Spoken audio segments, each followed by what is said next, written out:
उपजिल्हा रुग्णालय जे लाईन बाजारमधलं आहे या ठिकाणी 50 बेडचं आता ते हॉस्पिटल आहे ते 100 बेड्स व्हावे यासाठी मागणी होते।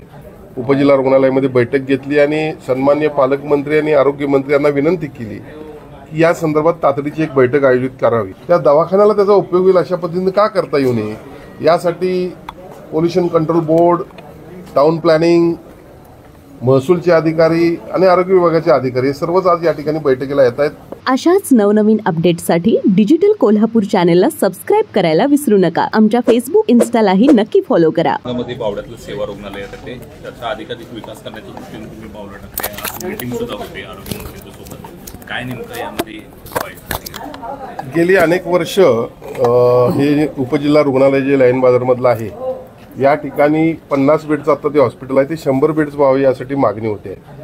अनेक वेळा मागणी होऊन देखील ती मागणी पूर्णत्वास येत नव्हती।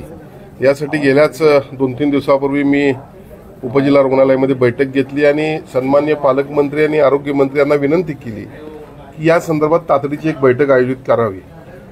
माझ्या विनंतीस मान देऊन त्याने आज ही बैठक या ठिकाणी आयोजित केलेली आहे।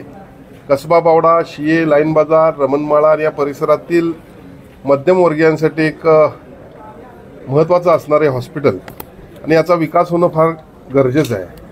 त्या ठिकाणी हॉस्पिटलचा परिसर हा बफर झोनमध्ये जातो।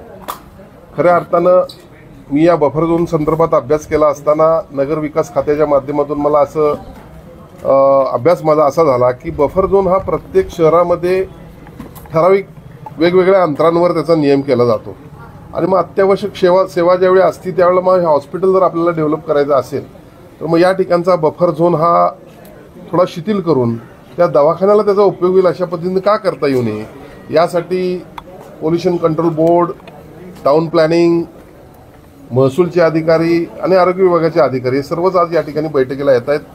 क्रिटिकल वॉर्ड, महिलांसाठीचा वॉर्ड आणि विविध सेवा या रुग्णालयाच्या माध्यमातून आपल्याला रुग्णांना द्यायच्या आहेत। त्यासाठी आजची बैठक अत्यंत महत्त्वाची ठरेल आणि प्रामुख्यानं जिल्ह्याचे पालकमंत्री स्वतः आरोग्यमंत्री असल्यामुळं या ठिकाणी निधीला कुठली अडचण राहणार नाही अशी मला या ठिकाणी खात्री वाटते। अशाच नवनवीन अपडेट्ससाठी डिजिटल कोल्हापूर चॅनलला सबस्क्राइब करायला विसरू नका। आमच्या फेसबुक, इन्स्टालाही नक्की फॉलो करा।